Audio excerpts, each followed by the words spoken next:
Good morning, student. So today we are going to start our new chapter, that is operating system. So what is operating system? We have already in the third chapter we have seen little bit about system software. In that we have seen about a part of system software as operating system. So in this chapter in detail we will be learning about operating system, or what are its objective, then its component, then its part like kernel, what is the need of an operating system, the functions of operating systems, and then we will be seeing about types of operating system and commonly used operating system. So these are the topics which we're going to cover in this chapter. Okay, so we're going to start from what is an operating system. So an operating system is one of the core software program that runs on the hardware and make it usable for the user to interact with the hardware so that they can send commands and input and receive result, that is output. So this is the first thing or first program which has been loaded on the computer when you switch on the system there. So this program acts as an interface between the software and the computer hardware. It is a specialized set of programs to manage overall functioning of a computer and its resources. Its main work is for seeing that whenever we are sending something, means when we are writing something, means from the keyboard or mouse, the output should be shown on the monitor screen whatever we are typing from the keyboard there. So like this the work should be done properly with the help of operating system. Then it provide a consistent environment for other software to execute commands.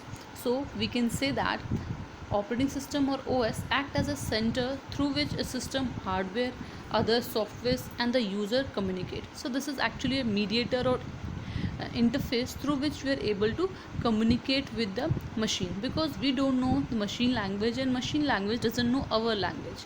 So we need a mediator who can translate our work and make it possible to complete on time. Then in this figure you can see the working of operating system, and the same diagram we have saw in the third chapter also, and you can just see what is happening in this. So this is the hardware, all the devices which are been through which you are able to do your work, like your CPUs, your mouse, keyboard, printer, etc. all are your hardware. Okay, when you do something from these hardwares, so those work goes to the system software. So this is the main software through which a work is being done, and we have already seen the types of system software. If you remember, I told you in the system software we have four types: operating system, language processor, device driver and utilities. So each have some specific work to do. So in this chapter we are going to see about the operating system, so how he play an important role in for doing our task. So whenever user is working on anything, let's say computer game he is playing, so when he are clicking on the with the help of a mouse, so actually that work is shown on the monitor. So operating system sees that whatever is user asking for, he should get it from the hardware. Okay, that is what an operating system works on.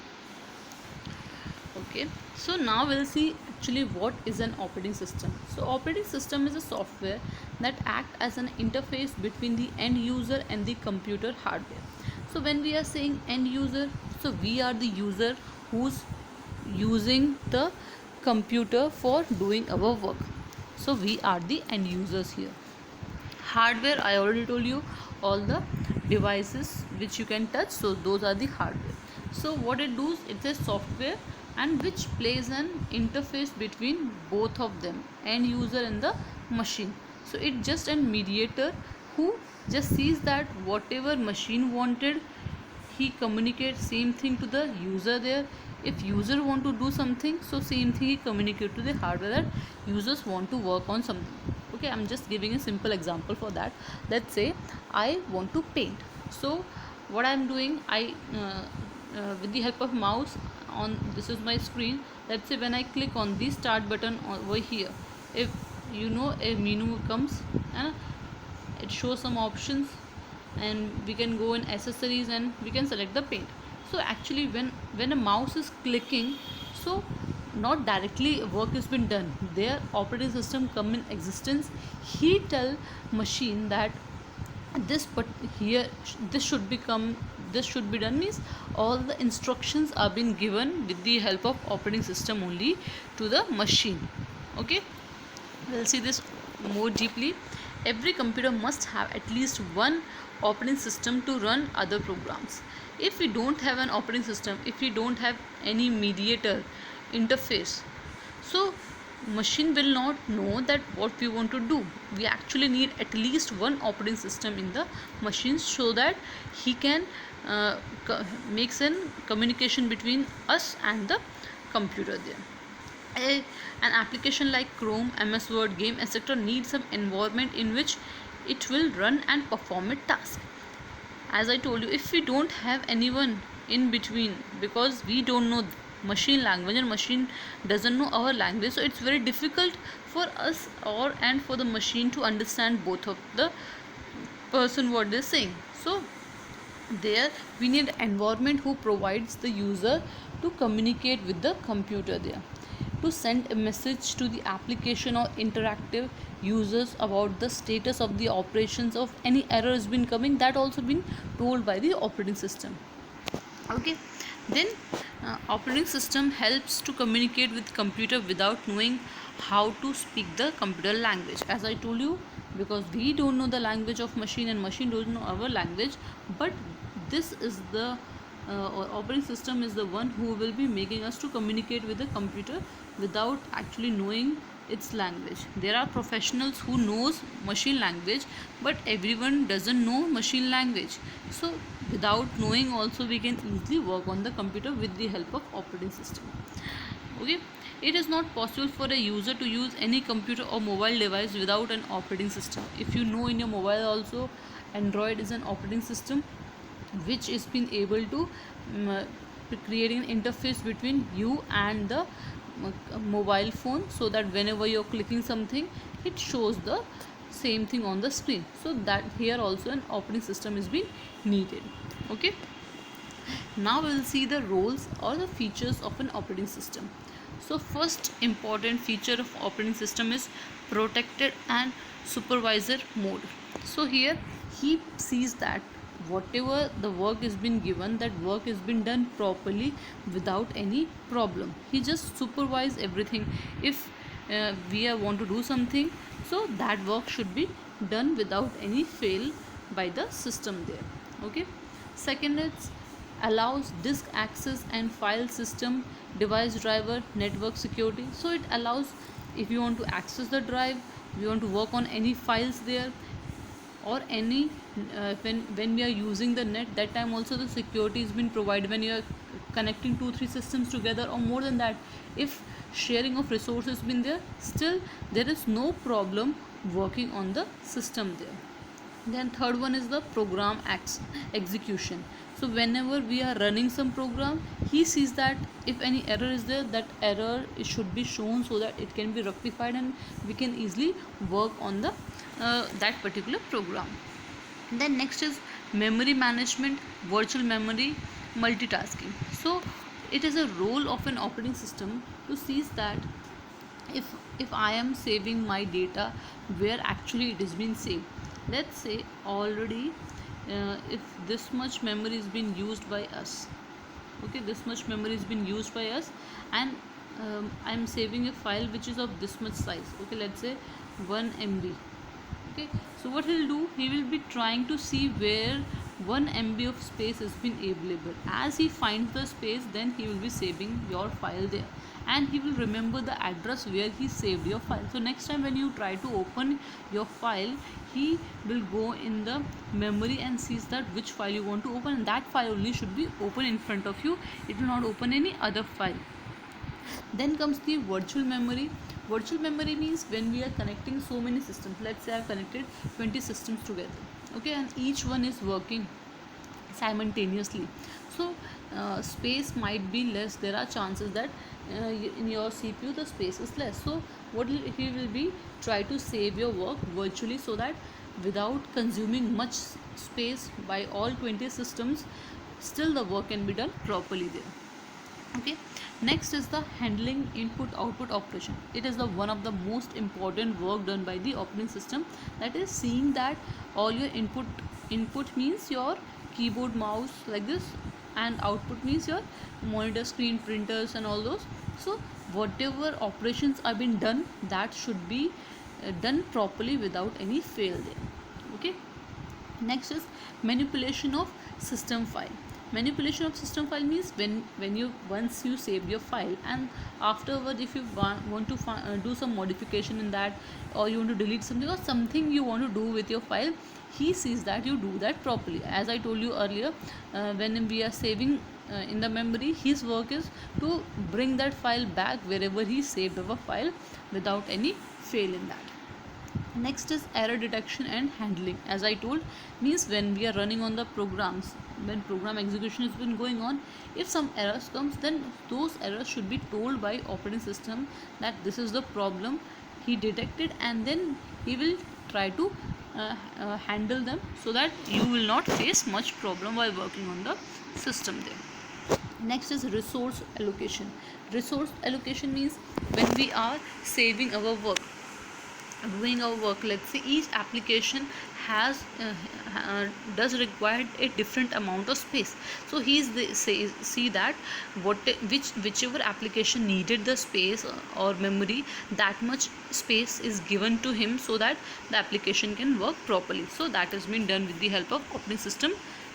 And the last is your information and resource protection. So whatever information is been there in our system, or whatever data is being shared between the files there, he sees that the file remain protected without any problem, and nobody should face any problem whenever they using the system there. Okay, now we'll move on to the next topic, that is kernel.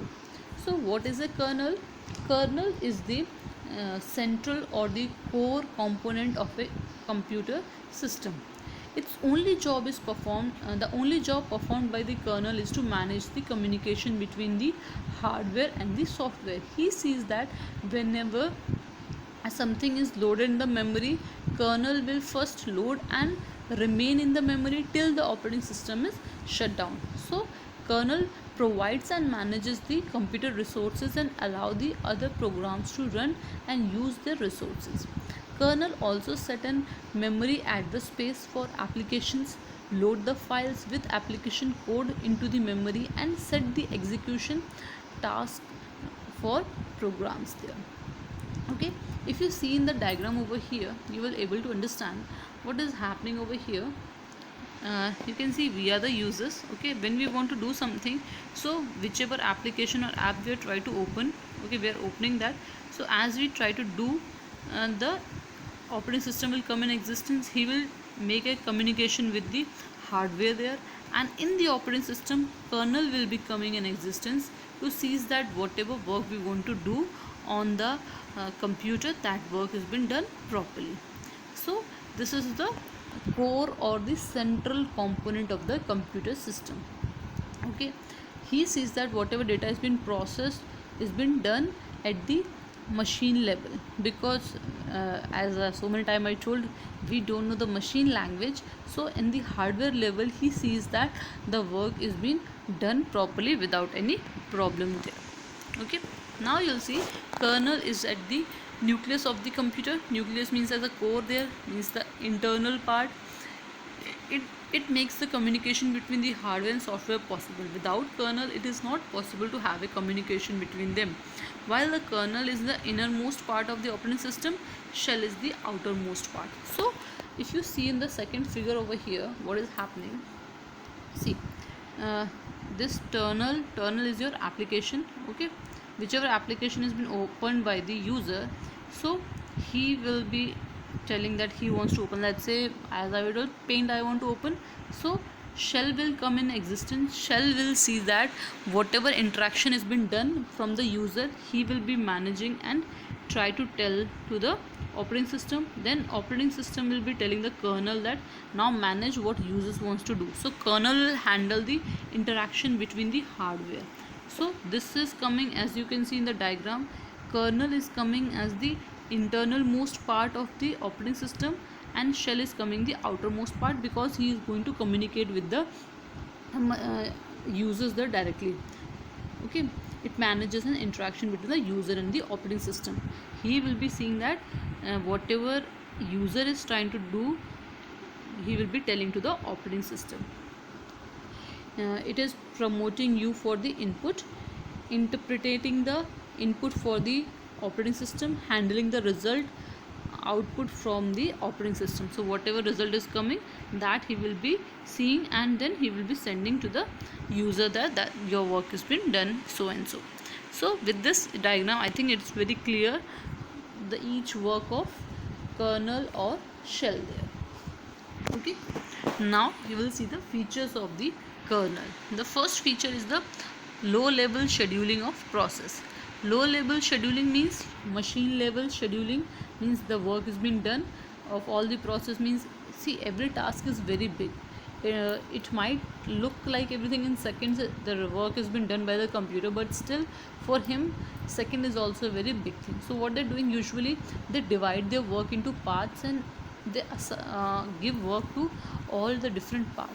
So he sees that kernel, that all this scheduling, means who is responsible for doing what, is being seen by the kernel only. Next is your inter-process communication. Inter-process communication means when we can easily communicate with all the different, as I told, it's been dividing the work into different processes, and the communication between the process is being done with the help of kernel only. Then if their work is done, then synchronization should be done, so that the different process make one program there, and the result should be shown to the user.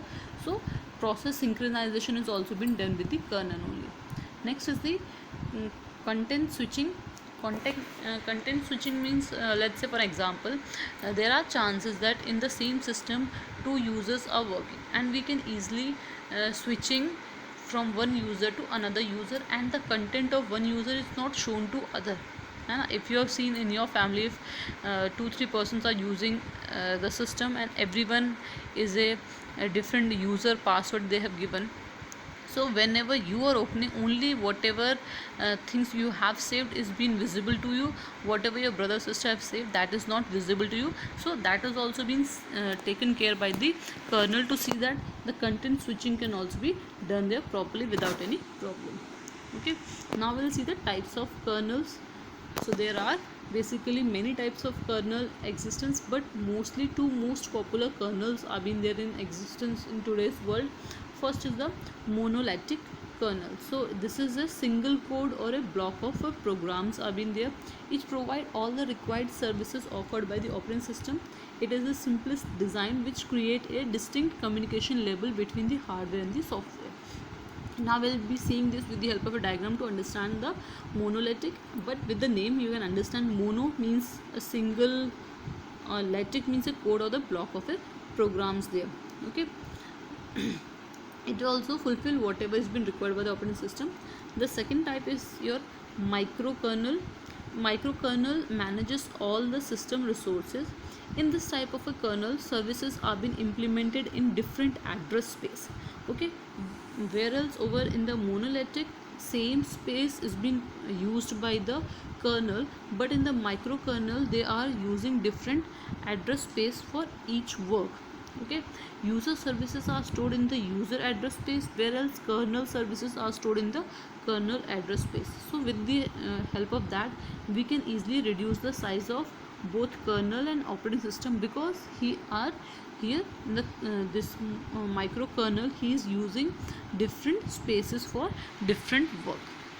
Okay, now with the help of a diagram you can try to understand what we are trying to do over here.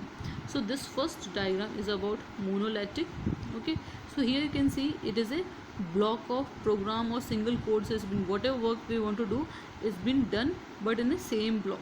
And it whenever we want to communicate with the hardware, so he can fulfill whatever operating system wants, but only a single code can run at a time, and he is not using any other space. So same space has been used for all the work. Whereas over here in the microkernel, if you observe what has been happening, they are implementing at the different spaces. Means you can see all have been managed in the different space, and here this space is a virtual memory where based on the user mode user address has been used. If a kernel mode has been there, so kernel address has been used. So by this they're actually saving the memory. So this is the main main difference between monolithic and microkernel. In microkernel they are dynamically loading and unloading, and over here they are just seeing that space is being saved according to the user. If a user has been using, then the memory will be saved in the user's address, whereas if a kernel is using some want to save something, so kernel memory has been used. So by this we try to say everything has been working smoothly. So for today this much only I'm going to teach. Just go through these topics in the textbook. Okay, thank you.